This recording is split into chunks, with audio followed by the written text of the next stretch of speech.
Morning, myself Dr. Rekha Salvi. Today my topic is type of point mutation. आज हम point mutation के प्रकार के ऊपर डिस्कस करेंगे कि पॉइंट म्यूटेशन कितने प्रकार के होते हैं। प्रीवियस वीडियो में हमने पॉइंट म्यूटेशन किसे कहते हैं उस पर हमने डिस्कस किया था। Point mutation change in single nucleotide base is known as a point mutation. यानी पॉइंट म्यूटेशन की जब बात करते हैं तो हम कहते हैं कि जब एक सिंगल न्यूक्लियोटाइड बेस में जब परिवर्तन आता है तो इसी को हम पॉइंट म्यूटेशन कहते हैं। पॉइंट म्यूटेशन में क्या होता है कि जो डीएनए की सीक्वेंस है, यानी डीएनए में जो न्यूक्लियोटाइड सीक्वेंस जो है उसमें एक न्यूक्लियोटाइड बेस में जब परिवर्तन आता है तो उसी को हम पॉइंट म्यूटेशन कहते हैं। और पॉइंट म्यूटेशन में जब एक नाइट्रोजन बेस या एक न्यूक्लियोटाइड बेस हटता है तो उसकी जगह दूसरा नाइट्रोजन बेस या न्यूक्लियोटाइड बेस आता है। यानी कि इसमें एक नाइट्रोजन बेस जो होता है वो दूसरे नाइट्रोजन बेस से रिप्लेस होता है, तो इसी को हम पॉइंट म्यूटेशन कहते हैं। आज हम टाइप ऑफ पॉइंट म्यूटेशन पर डिस्कस करेंगे। फर्स्ट हम देखते हैं silent mutation. Some point mutation result is no change in the amino acid in the protein, this are called silent mutation. जब साइलेंट म्यूटेशन की बात करते हैं तो हम देखते हैं कि कभी कभी कुछ पॉइंट म्यूटेशन ऐसे होते हैं जिनके परिणाम स्वरूप प्रोटीन में एमिनो एसिड में कोई परिवर्तन नहीं आता है। यानी कि साइलेंट म्यूटेशन जो होते हैं उसमें जो नया एमिनो एसिड बनता है उसमें कोई परिवर्तन नहीं आता है, यानी कि कोई प्रोटीन में जो एमिनो एसिड होता है उसमें कोई परिवर्तन नहीं आता है, इसी को हम साइलेंट म्यूटेशन कहते हैं। या हम कह सकते हैं कुछ पॉइंट म्यूटेशन के परिणाम स्वरूप प्रोटीन में अमीनो एसिड में कोई परिवर्तन नहीं आता है, इसी को हम साइलेंट म्यूटेशन कहते हैं। नेक्स्ट हम देखते हैं missense mutation. Missense mutation some mutation cause a amino acid substitution, this are called missense mutation. यानी जब मिससेंस म्यूटेशन की बात करते हैं तो कुछ उत्परिवर्तन या कुछ म्यूटेशन ऐसे होते हैं जिसमें अमीनो एसिड जो होता है सब्स्टिट्यूट हो जाता है या उसका प्रतिस्थापन हो जाता है। या हम कह सकते हैं कि कुछ उत्परिवर्तन ऐसे होते हैं जिसमें प्रोटीन में पाए जाने वाले एक अमीनो एसिड जो होता है वो बदल जाता है या उस अमीनो एसिड की जगह दूसरा अमीनो एसिड बन जाता है, तो इसी को हम मिससेंस म्यूटेशन कहते हैं। एग्जाम्पल हम देख सकते हैं सिकल सेल एनीमिया। नेक्स्ट हम देखते हैं nonsense mutation. Nonsense mutation in nonsense mutation are base substitution that cause a change from a codon that instruct the incorporation of amino acid to a codon that terminate translation।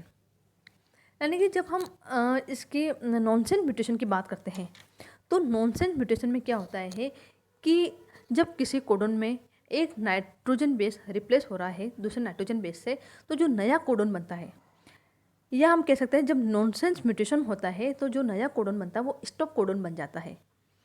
या जिस codon में एक nitrogen base दूसरे nitrogen base से जो replace हो रहा है तो जो नया कोडन जो बन रहा है वो स्टॉप कोडन बन जाता है, और स्टॉप कोडन बनने के कारण जो होता है वो प्रोटीन सिंथेसिस की क्रिया को या ट्रांसलेशन को जो होता है वो स्टॉप कर देता है या रोक देता है, इसीलिए हम इसको नॉनसेंस म्यूटेशन कहते हैं। हम इसमें हम देखते हैं कि पॉइंट म्यूटेशन जो होता है क्या होता है तथा कितने प्रकार के होते हैं। यहाँ पर हम थोड़ा सा डिटेल में जाते हैं कि जैसे ये पॉइंट म्यूटेशन है 3 टाइप के बता रखे हैं, silent mutation, nonsense point mutation and missense point mutation. हम एक नो म्यूटेशन यानी कि नॉर्मल हम देखते हैं कि TTC बना हुआ है, एक कोडन है जो DNA लेवल पर है TTC। मैसेंजर RNA लेवल पर ये बनेगा AAG, और AAG कोडन जो होता है वो लाइसिन अमीनो एसिड के लिए होता है, यानी कि इस कोडन जो होता है वो लाइसिन अमीनो एसिड बनाता है। जब हम फर्स्ट म्यूटेशन देखते हैं silent point mutation. Silent point mutation की जब बात करते हैं तो हम इसमें देखते हैं कि जो नॉर्मल कोडन जो था TTC में इस C की जगह T आ गया, ठीक है, यानी कि DNA लेवल पे हमारे पास में TT आ गया, T आ गया। मैसेंजर RNA में AA आ जाएगा, AAA।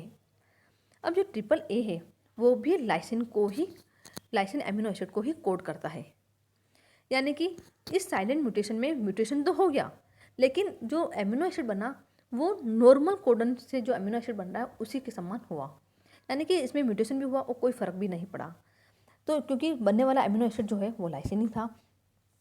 तो हम इसमें ये कह सकते हैं साइलेंट म्यूटेशन में कि ये चुपचाप हो जाता है, पता ही नहीं चलता है।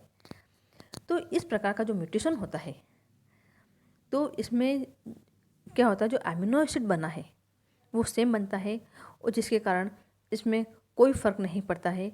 इसी कारण इसी को हम साइलेंट म्यूटेशन कहते हैं।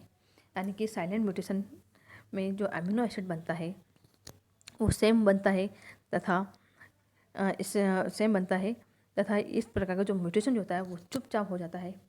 कुछ पता ही नहीं चलता है कि म्यूटेशन हुआ या नहीं हुआ, क्योंकि बनने वाला प्रोडक्ट जो है वो सेम ही है, यानी कि एमिनो एसिड जो होता है वो सेम ही बना। देन हम नेक्स्ट नॉनसेंस म्यूटेशन की बात करते हैं। नॉनसेंस म्यूटेशन में जैसे नॉर्मल सीक्वेंस जो है TTC है, नॉर्मल सीक्वेंस TTC है, लेकिन नॉनसेंस म्यूटेशन में क्या हुआ, T की जगह A ने ले ली, यानी DNA लेवल पे ATC बना, ATC है, मैसेंजर RNA पर UAG बना। अब UAG जो है वो स्टॉप कोडोन है। हमारे पास में 3 स्टॉप कोडोन होता है, UAG, UGA एंड UAA। अब यहाँ हमारे पास में जो बना वो UAG बना, यानी कि ये स्टॉप कोडोन बना। अब स्टॉप कोडोन आते ही प्रोटीन सिंथेसिस की जो क्रिया होती है या ट्रांसलेशन जो होता है वो रुक जाता है। नेक्स्ट हम देखते हैं मिससेंस म्यूटेशन। मिससेंस म्यूटेशन जो होता है वो कंजर्वेटिव एंड नॉन कंजर्वेटिव 2 प्रकार का होता है। हम नॉन कंजर्वेटिव की बात करते हैं कि जो नॉर्मल सीक्वेंस हमारे पास में थी TTC, तो इसमें T की जगह G आ गया, तो DNA लेवल पे तो बना TGC, मैसेंजर RNA लेवल बना ACG, और इससे जो अमीनो एसिड बना वो बना थ्रियोनिन। यानी कि ये जो अमीनो एसिड बना वो स्ट्रक्चरली और फंक्शनली जो है वो बिल्कुल अलग है। यानी कि जो TC जो है वो लाइसिन बना रहा था, और इसमें जो म्यूटेशन हो गया, तो म्यूटेशन के कारण जो नई सीक्वेंस बनी, नया जो कोडन बना वो बना ACG, और पहले तो जो ये कोडन बना वो बना रहा है थ्रियोनिन। तो लाइसिन और थ्रियोनिन जो है वो स्ट्रक्चरली और फंक्शनली बिल्कुल अलग अमीनो एसिड होता है। तो इसी को हम नॉन कंजर्वेटिव मिससेंस म्यूटेशन कहते हैं। इस तरह से आज हमने इस वीडियो में टाइप ऑफ पॉइंट म्यूटेशन पे डिस्कस किया। हमने देखा silent mutation, nonsense mutation and missense mutation. Silent mutation ऐसा म्यूटेशन होता है कि वो चुपचाप हो जाता है, पता ही नहीं चलता है, क्योंकि जो अमीनो एसिड बना वो सेम बनता है, तथा इसी को हम साइलेंट म्यूटेशन कहते हैं। नॉनसेंस म्यूटेशन ऐसा म्यूटेशन हो जाता होता है कि जिसके कारण स्टॉप कोडन बनता है, और स्टॉप कोडन बनते ही हमारा ट्रांसलेशन जो होता है वो रुक जाता है। मिससेंस म्यूटेशन में जो नया एमिनो एसिड बनता है वो स्ट्रक्चरली तथा फंक्शनली जो होता है वो बिल्कुल अलग होता है। तो इस तरह से आज हमने इस वीडियो में टाइप ऑफ पॉइंट म्यूटेशन पर डिस्कस किया। Thank you.